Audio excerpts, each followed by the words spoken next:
All right, a beautiful afternoon wherever you're watching us. My name is Akeem, and welcome to the show. It's the Spotlight. The Spotlight is your fortnight show, talk show, bring for you on these platforms: the Extreme Media Facebook page, the Twitter account, and of course, on YouTube. Wherever you are, we want to say thank you so much for joining us on this wonderful edition of the show. And first thing first, let's talk about the show Spotlight. Spotlight is that educative, entertaining, as well as enlightening show that we bring to you. We bring different topics, we bring different guests on the show. And on this wonderful edition of the show, it is my privilege, it is my joy that I'm having a guest in the studio with me who will be doing just to contemporary topic. That topic is the first time home buyers. A lot of people in the community, especially in Canada, new residents, one of their dreams and aspirations over time is to become a landlord, a homeowner per se. And there are a lot of questions, there are a lot of steps, a lot of orientation that you need to actually have a smooth drive as a first time home buyer. That's the topic we have for you on this beautiful edition of the show. And it delights me that we already have in the studio a mortgage specialist from BMO, and she will be doing justice to this program. Now, let's take our first break, and after the break, I will have my guests join us in the studio.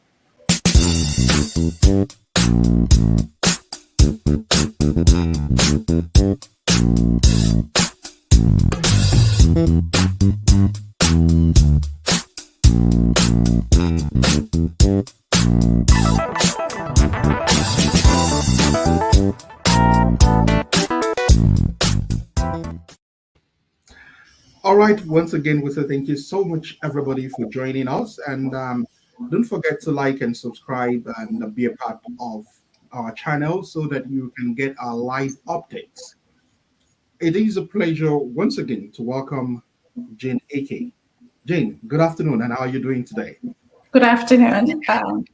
I'm doing great, thank you. How are you? I'm doing great. It's such a pleasure to have you in the studios. Thank you Okay, so so much.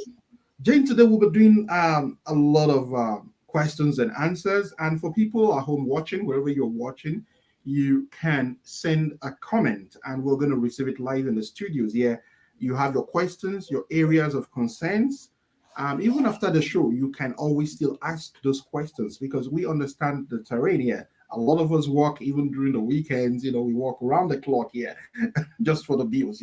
So wherever you are able to still get back to us, do feel free. And during the program right now, you can also just type in the comment section what your questions are. And I have that confidence that our mortgage specialist will be doing justice to it. So straight to the first question. Let's talk about let's meet you. Who is Jane AK? We know you're a mortgage specialist. Could you just tell us a brief about yourself? Thank you. Um, Thank you so much for having me. My name is Jenny K. BMO Mortgage Specialist. I've been in the industry for 10 years. So 5 years in BMO and other years in other banks and also on the broker side. So I love what I do. And yeah, I've decided to share my knowledge with others that are looking to get into the market. Awesome. Thank you so much. That's a beautiful one. 10 years. So you know what we're talking about? Rich wealth of experience. Okay, let's get to business. First question is yeah, please, who is the first time home buyer? Because we need to ask every question carefully, like because this sector, if you don't know it, you don't know it. So we're having a specialist today. So tell us, who is actually what would you people call a first time home buyer? Awesome. Thanks for the question. So, the first time home buyers are those that have never purchased a home in Canada. Those are called first time home buyers. Okay, good. Yeah, So even if you have a home in the US or in any part of the world, once you're coming to Canada, you want to buy a home, you are going to be categorized as a first yes, time home buyer. Okay, good. correct. So now we have that clear.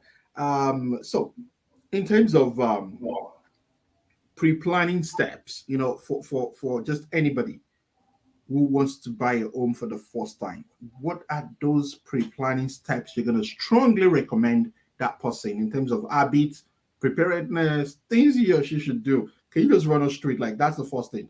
You want to go Okay. into it, have these things in the back of your mind. Let's go. Awesome. Awesome. So, as a first time home buyer, especially those that are new to the country, we actually expect you to have a credit history. That's what it's called. So, that credit history will help you to get into the market and looking to buy a home. So, if you ask me what is credit history, it's a system that install your financial, um, how do I put it? Your financial score. So let me put it in an example way of where you get a credit card, or you get a line of credit, or you get a mortgage. Sorry, auto loan. So it monitors you. It's just like it shows your habits. So credit history is very important. So I will advise the first time home buyers, if you don't have a credit at all in Ontario or in Canada, try to, go to a bank and, show them your information and ask for a credit card. So that will help you to build up your credit. Okay, great. So that's like the first thing you're gonna advise them, like your Exactly. credit, because Yes. that's more like your um that's what defines you in the Exactly. community. Yeah, Yes. your acceptability that rates your level of responsibility financially. Okay, Yes. thank you so much. For people just joining us, we want to say thank you so much. You can start sending in your questions. We're talking about first time home buyers, what level of preparedness, education, orientation you need to set out. And our guest just made it clear, and she laid emphasis on your credit. So, it's a take home for for people. Like, you need to take care of your credit. Leads us to the next question here. What let's look at the parties when you want to buy a home. Okay, I understand you need to talk to a realtor, a mortgage. I don't know. Yeah, other people like. And which of these people do you need to reach out to? The parties that will be involved, so that um, you can have a swift one at the end of the day, for your first home you're buying. Oh, awesome. Thank you. So the first person to reach out to is your mortgage specialist or your mortgage broker. But it's very important because the reason is that can help you give you an idea how much you can afford based on your income, based on your credit, and based on your down payment. So it's always advisable to meet your mortgage specialist before going into the market, because a lot of realtors, Okay. yeah, so a lot of realtors always prefer you to show them that you have a mortgage pre-approval before coming to them. Okay, awesome, awesome. From your explanation, you mentioned three things, and I did remember you already explained to us what your credit is. You Yeah. also mentioned down payment and one other thing. Could you educate us on, like, what's the role of that down payment and how important is it as well? Okay. So as a first-time home buyers, not just only first-time home buyer, also second home buyers, your down payment is very important, because we require you to have 3 month bank 3 month bank history to show how the savings was saved. So if there's any large deposit, then we might not have to start asking questions where that money came from. So we always advise, as a first-time home buyer, try to save your money in your bank account, and we need to see 3 months bank history before, you can, not that you can be considered. It's just we just want to know where that money came from. If there's any large deposit, so let's assume you have immediate family that gifted you the money to purchase a home, you have to let us know. So when you give us that, that feedback by saying, "Hey, I have $10,000 came from my brother or my sisters," then we can not look at your profile in a different angle. But I will advise, as a first-time home buyer, try to save your money. Try to have 3 month bank statements. Uh, you know, Okay. as in try Um, to have 3 months, three yeah. months plan in buying a home. Okay. Awesome. Thank you so much, Jen. Okay. This is a caveat here for a lot of I would say where I come from in the part of the world, Nigerians. We do a lot of private savings. We just save money in the house and stuff. Please, if you intend buying a home in Canada, please go deposit your money in the bank because you're going to need that 3 month space of time to show them that you have that money. It can't just come automatically. That's a very good take home there. Thank you so much, Jane. We have the next question. As a mortgage specialist, Jane, lead us through prerequisites for mortgage qualifications and approval. I've had this several times to tell you pre-approval, pre-approval. Could you lead us through the prerequisites, everything you need to have so that you can be pre-approved? And I still have another question, but let's take this first and let's move it on from there. Okay, awesome. Uh, as a first-time home buyer or second home buyer, the first step, we want to see your credit. We want to make sure you have a good credit, to get into the market. And also, of course, your income. Your income comes in. So we need to know where you're working. We need to know how long you've been working in that particular company, because at least we need minimum 3 months. So you have to pass your 3 month probation. So don't just get a job and say you want to get a mortgage.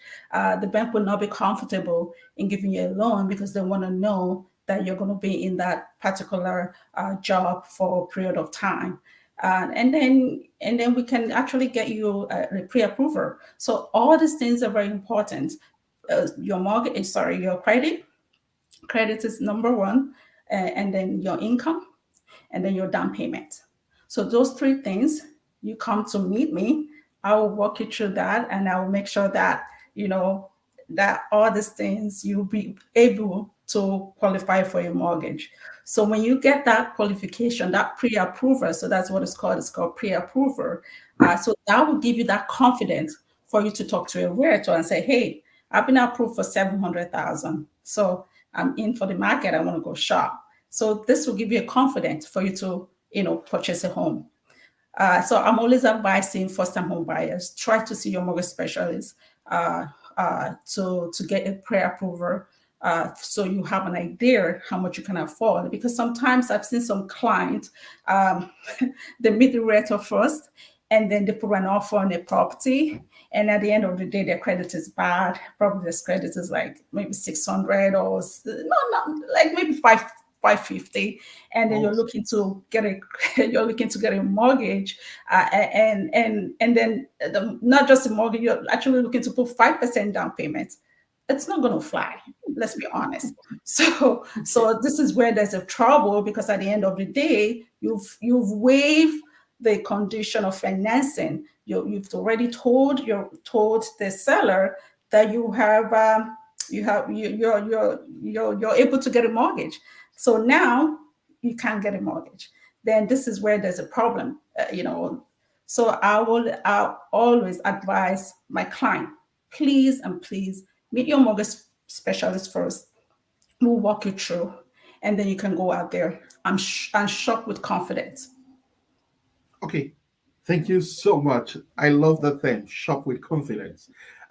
Jane, I've had some people in the past say they were pre-approved for say $100,000, and at the time of closing, they say they are no longer qualified for that 100,000. That they can only be approved for 80,000. Are there situations like these, or these are just mere says? Yes, there is. The reason why I would say that is because The pre-approval that they got was just a merely calculation based on the information you've given to the mortgage specialist who's helping you to get the mortgage. So, like we in BMO, we have what they call a pre-arranged mortgage. So what that means is your application will be submitted live to a credit officers. So they will review everything and they will give you your actual mortgage approval. So that approver go come shine like that is what you've been approved. So if you are approved for 700,000 and you've been approved for 700,000, so there will not be any hiccup on the road, like you will not have any problem. But those ones that are just, meet with you, just give you just the numbers or call you on the phone and say, hey, I just want a mortgage pre-approver.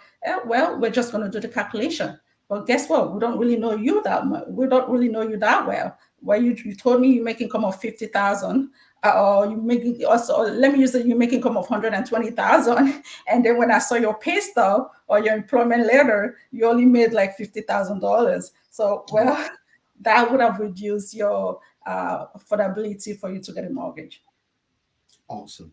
Okay, Yeah. thank you so much. To our wonderful viewers wherever you're watching us, it's the Spotlight Show, and we are talking about the Canadian first home buyers on this edition, and we have been in the studio with Jane Ake, a market specialist from BMO. We would want to take a short break, and after the break, the show continues. Do stay tuned and keep informing people so they can benefit from this wonderful session. I'll be right back. Thank you.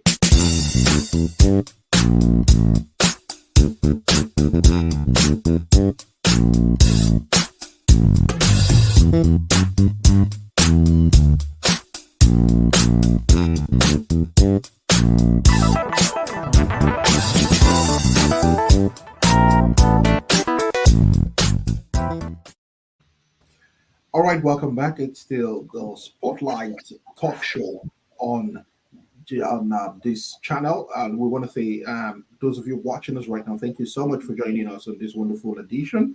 And those of you who would be watching after the live broadcast, the rest assured that you still have the opportunity to ask your questions. And we have the number of the mortgage specialists calling on the screen. And not just that, you can still chat on the platform and ask your question, and we will definitely get back to you.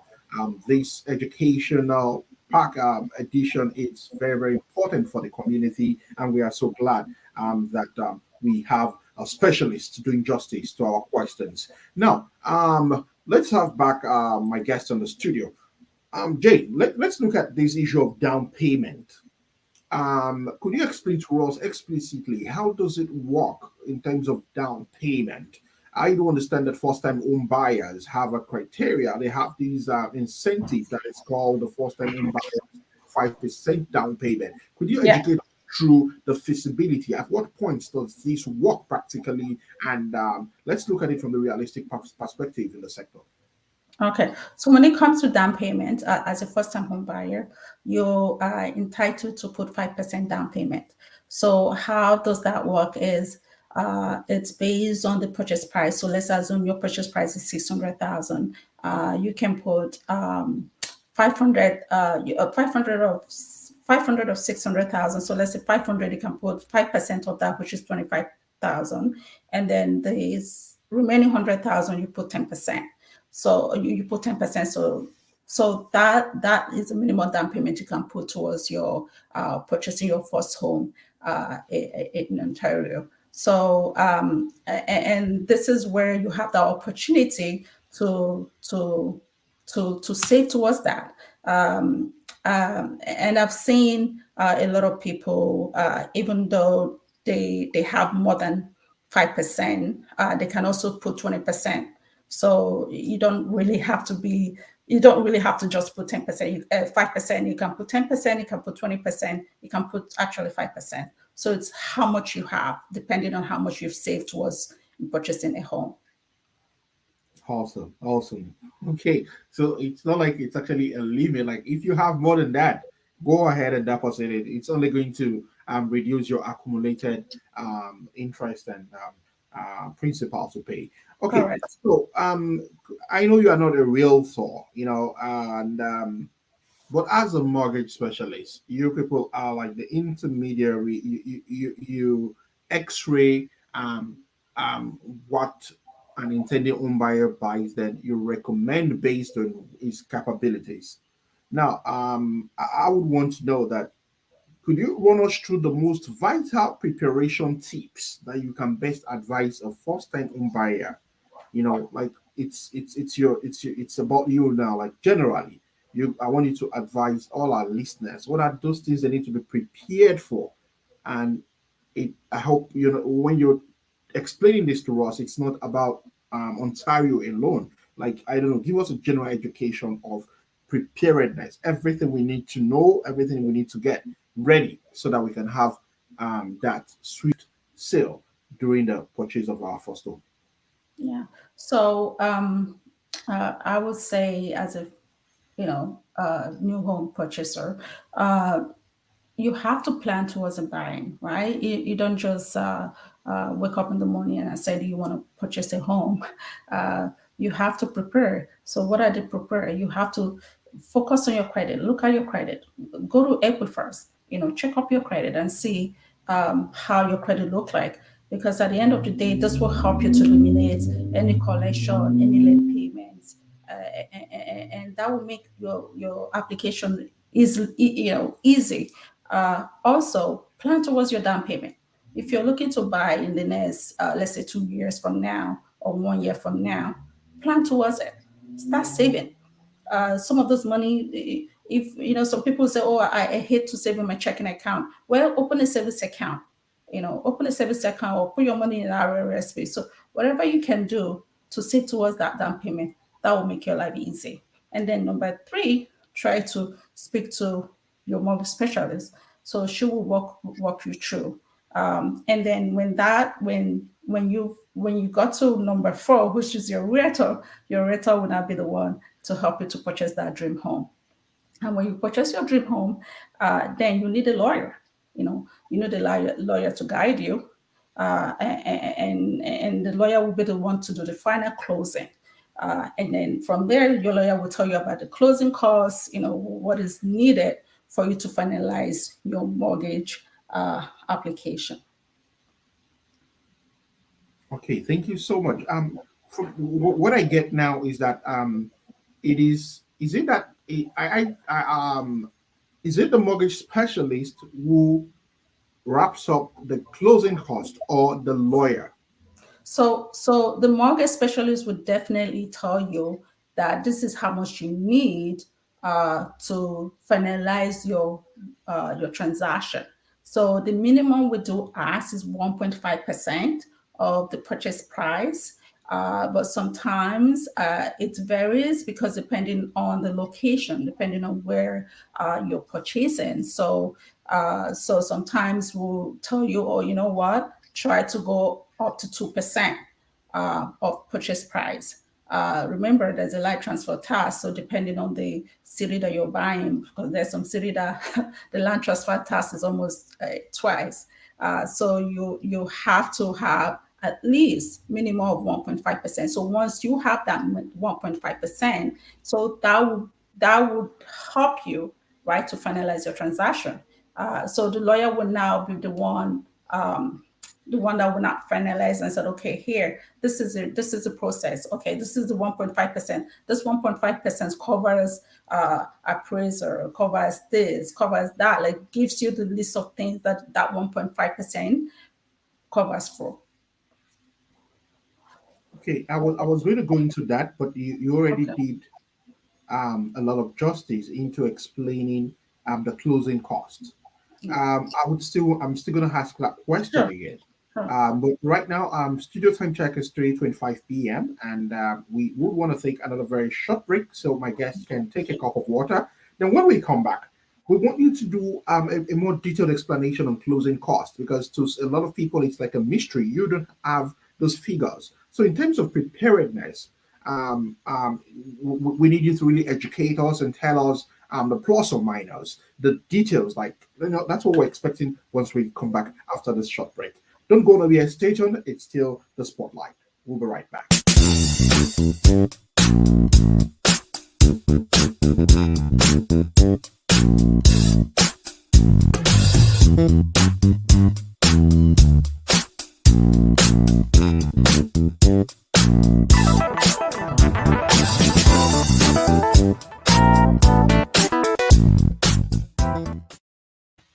All right, welcome back, esteemed audience, wherever you're watching.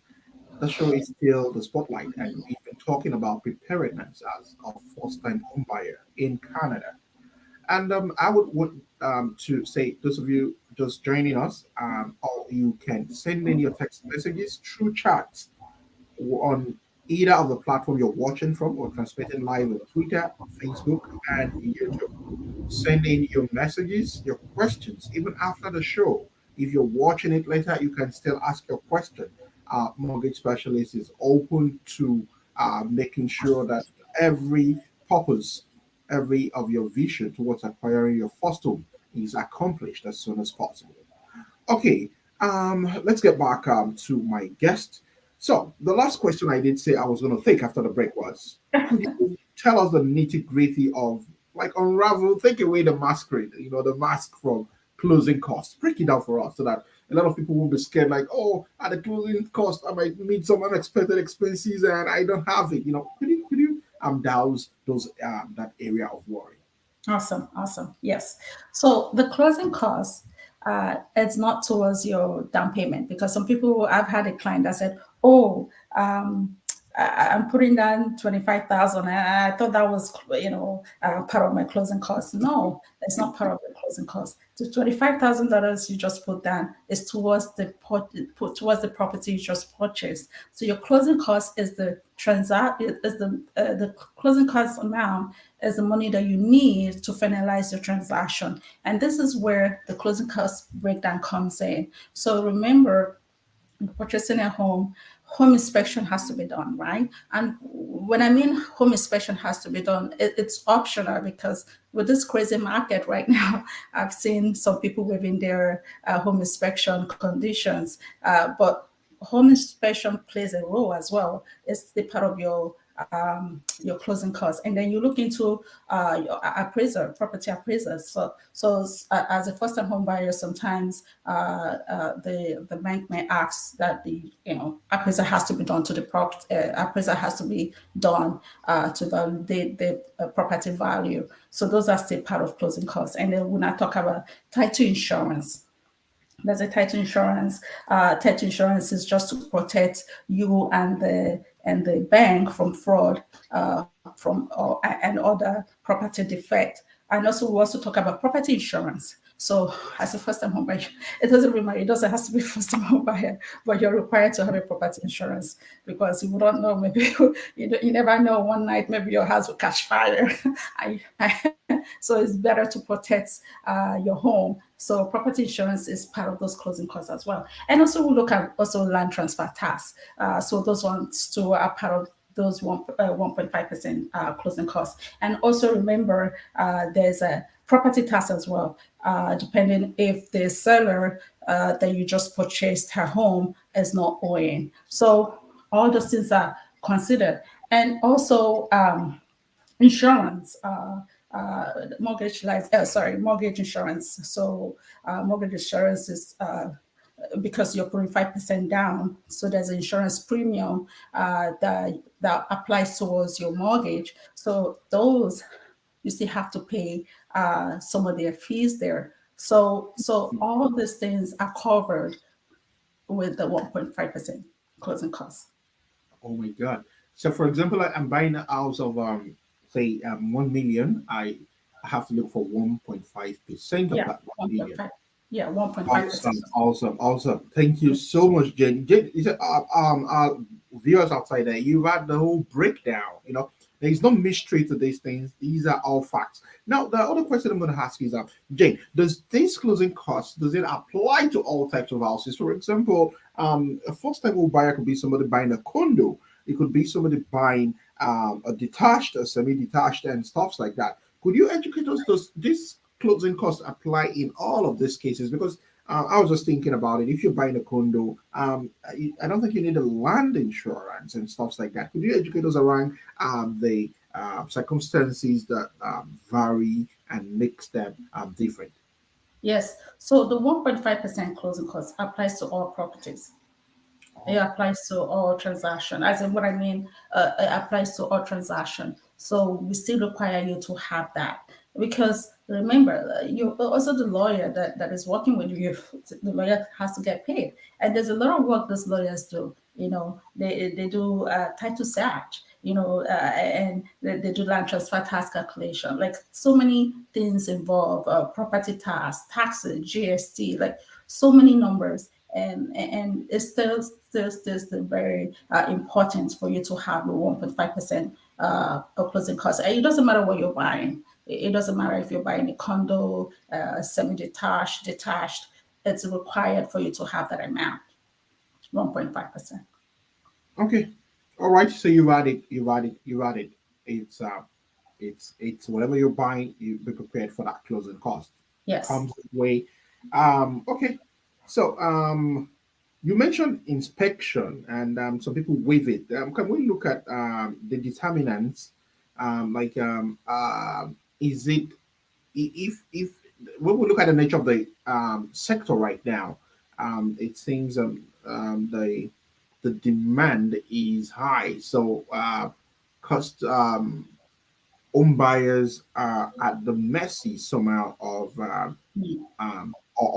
the sellers. So, um, if a condition like you could be bent, or if you want that house badly, and okay, let me put it this way: is it mandatory for houses to be inspected before buying? Like, is it mandatory, or does the seller could decide to say, part of my conditions is I'm not doing a house inspection, you're buying it as it is, kind of. Yeah. Yeah, thanks. So it's not mandatory. It's not because I remember when I purchased my own home, I did actually waive the inspection because there was a lot of multiple offers. So I Yeah, that's wanted what the I'm house. saying. Exactly. So I wanted the house so badly. I'm like, okay, you know what? I reviewed the house. I saw that the house is not that old. Probably let's say probably 20 years or 25 years. But anything that is above 25 years might need a home inspection. But if it's less than 25 years, you know, I I don't see that as a um, I don't see how mandatory that is. So it's not really, it's optional. Some people will say, oh no, I need a home inspection. Well, it's choice. It's your choice. If you want a home inspection, go ahead and have that. But if you don't want, then fine, you don't have to. But remember that after purchasing, it should, how do I put it? Just have be assured that your property is going to be good. That's what I would say. So Okay. for those that are first-time home buyers, so it's not it's optional. It's what you want. If you don't need it, you don't need it. If you need it, you need it. Well, guess what? Your realtors will work with you. So that's why you have to deal with those good realtors out there. And I know there's a lot of them out there that will guide you. Yeah. Okay. Thank you so much. To wherever you're watching us from, we are doing justice to a kind of prep education section, and it's for Canadian first home buyers. I've not been laying emphasis on the Canadian, because what we're saying here it might not apply for if you want to go buy a house in Brazil or Japan or somewhere else. We're talking about the Canada factor here. So let's move on. Now, when we look at the sector, I did a research on recent times and look at the rate at which houses properties has increased. I know you're not a realtor, but from the real from the mortgage angle of it, um, what has been so why has the trend been that way? Like, it's been going up, up, up, up, up, up, up, up. Like, I don't know. I know you're not the real estate person, but as a mortgage specialist, could you share with us? It's a personal opinion, okay? Like, why Yeah. is the industry, why is the sector going at that pace? Yeah, we've seen this before. This is not the first time. But if you ask me, The reason why the market is this way, I feel probably because a lot of people want to settle down in Ontario, especially so Ontario, Toronto. A lot of people you see them, they don't want to, go outside, outside Toronto. Well, yeah, the real estate market is very hot out there, and it's going up and up. The housing market is it's one of I had a client of mine that I got a pre-approval for, and this person I got the pre-approval 5 months ago. You won't believe this person is still in the market, still looking, still searching. Anytime they put an offer, there's almost 25 offers there. So this is where they call bidding war. So yeah, the market is going up. We've seen it. We've seen it. And I'm not really seeing it that it's going to stop anytime soon. So it's advisable if you're looking to buy, please go ahead. I had those clients I could remember 3 or 4 years ago. They'll say, "Oh, we have to wait for the market to cool down. This is crazy. The housing market is too like the prices are crazy." Well, guess what? The prices didn't stop. The prices still climbing. So if you would have purchased your home 4 years ago, you would have been reaping the value right now.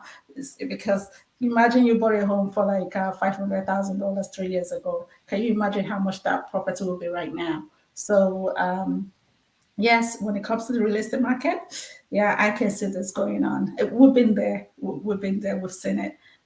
So I don't really see anything that's going to stop it because there's a lot of demand. And we have a lot of immigration. If you look at it, every day there's always, people coming into the country. They need a place to stay, So, well, it is what it is. So we're working towards it. I said, oh, for sure, this is how it is here. So I will advise there's no best time to buy. If you want to buy now, jump into the market, follow the right step, and we will help you.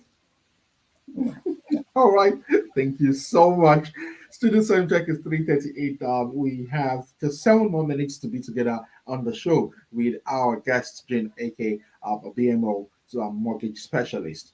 Um, Jane, I want to take you up on this. Okay. You see, this first time 5% incentive. Yeah. At what point are you turned down from benefiting from that incentive? So when you purchased your first home, right, and then you put 5% down, right, Yeah. you're not qualified again to put 5% down.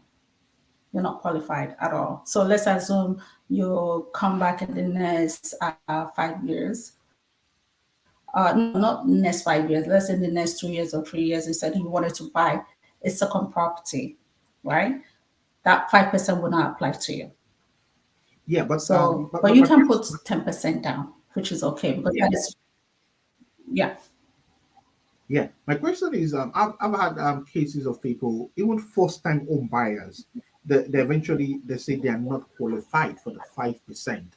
What would be responsible Okay. for this kind of that makes them not qualified? Oh, And oh, yeah, even a first-time home buyer, okay. we've had cases of they are not qualified for the 5% incentive. So for them not to qualify for the 5% incentive, meaning they've owned a property before, I guess, because I feel everybody's qualified.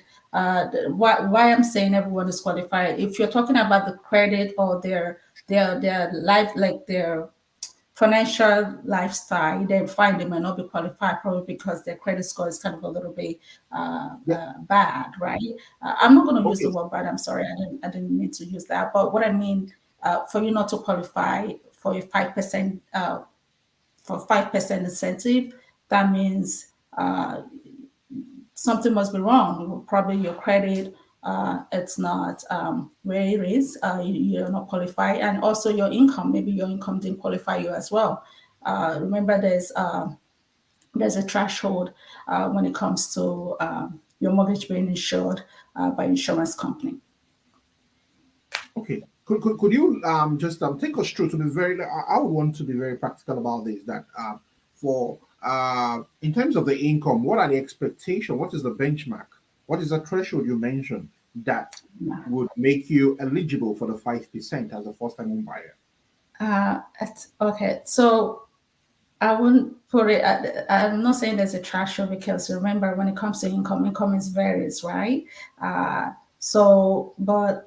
for you to qualify, remember that we have to go through CMSC or sorry, not General Surgery or Canada Guarantee to obtain insurance to to qualify you. So if your income or your debt did not meet that trash that particular threshold, we'll call it ratios. If those did not align with insurance guidelines, so sorry, you're not qualified. So and there's nothing we can do about it. So maybe the best part is maybe you should try to put more money down, right? So let's assume if you put 5%, you find out that 5% you're not qualified, then you can put additional 5%, 10%. And if that 10% you didn't qualify, then we can go straight to 20%. So 20% you're not required to get insurance. So this is coming strictly from the bank. The bank is literally giving you the money. But when it comes to that, if it's less than 20%, then we need insurance. Insurance has to protect the bank just in case if you default. So that's why I've seen some people say they can't qualify for that. Yes, the reason is because probably they have a lot of liabilities, the monthly expenses. It's above their income that they're getting. Maybe you're making income of $3,000 and your monthly expenses is $5,000. It's not going to work, right? You're not Yeah, qualified at all. yeah. So, and again, I don't want to sound that there's a disadvantage about it. Like if you're looking to buy, you can also add your brother, your sisters, for you to qualify for that first time home buyer. So you can have a joint, somebody can co-sign for you. This is where co-signing comes in. If you know your income is 50,000 and then you have a brother or your sister that has income of 50,000, if you guys combine that, you can buy something, right? So that was used to qualify for that first time home buyer. Okay. Now, when you were doing the explanation, this came to my mind, and I said, "Oh, I'm Okay. going to ask that question." Yeah. We understand that. I understand, and like everybody knows, you work with a bank, right? BMO. Yeah. We also know that at some point people go for alternative lenders. Yeah. Could you tell us like what's the difference? What's really the difference if you have to go for either these or these? What's the standout point? Okay, so of course, there's a lot of alternative lenders there. So the reason why some of these people go alternative lender because they're lenient, right? So their guidelines are more calm, as in more flexible. So they will consider is seeing your whole profile. There's some things they may consider that the A bank would not consider. So we call it the A bank at the five big banks. Then the B lenders are the alternative lenders. So those lenders, well, their interest rate may not be your favorite, but they intend to be flexible in terms of the requirements that needed you to get a mortgage. Okay, sounds good. Sounds good. Um, Before we go, because our time is we're really against time. I would want you to have the floor for the next couple of minutes as far as you can to do a Okay. kind of roundup, like if there are areas I've not asked you, and like we understand, I know people eventually people watch the session post production.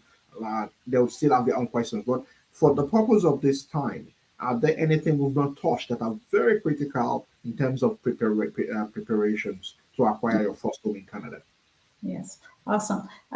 There's something I wanted to add actually, so maybe Yeah, that would those are help. right. Yeah, help the community.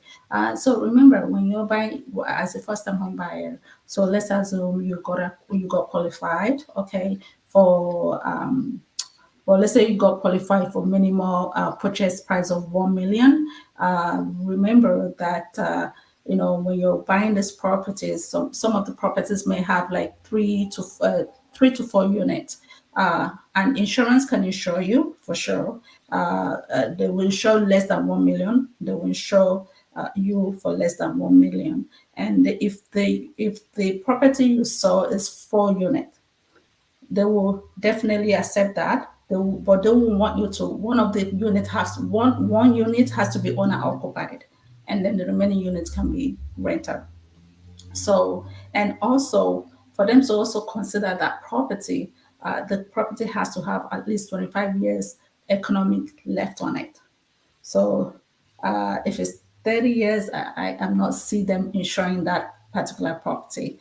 That may be like an exception basis, but with 25 years, yes, you can purchase that property. So I wanted to share this idea because I've seen some people, they will tell you, oh, um, I'm not sure insurance can insure 4 units, 4 unit properties. No, they can, but they just want to make sure that one of that unit, you're literally occupying one of that unit.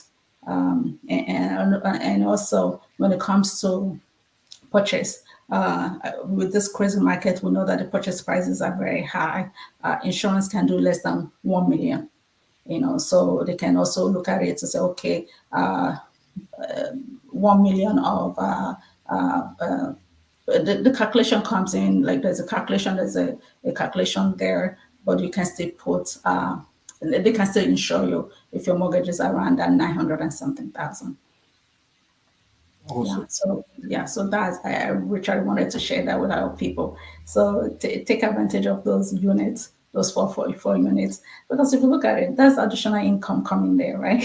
If you rent that 3 units and then you have 1 unit occupied, for sure. You know that you're for life. You've made it as in terms of your mortgage. Your mortgage is being paid, right? As Yeah. in from those remaining units. Okay.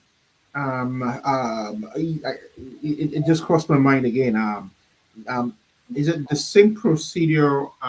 For example, you want to buy um, a construction site, like they're working on it. It's not like there's that house you want to see. Is it the Yeah. same mortgage procedure? You go for pre-approval, your realtor, and a closing, and is it the same step like when you're buying a house? If you're going through a new construction property, of course, the 1.5% stay apply towards your closing, and then also remember there's a GST there and HS2 too.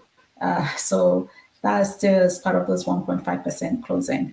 And the approval, yes. Most construction company right now, I'm being honest, I have some builders that I'm literally helping their clients in getting them a mortgage that is closing, property that is closing in 2025. So we're literally helping those people getting the mortgage. This is not pre-approval. This is actual mortgage. We call it cap rate. So the rate is locked up for a period of 3 years.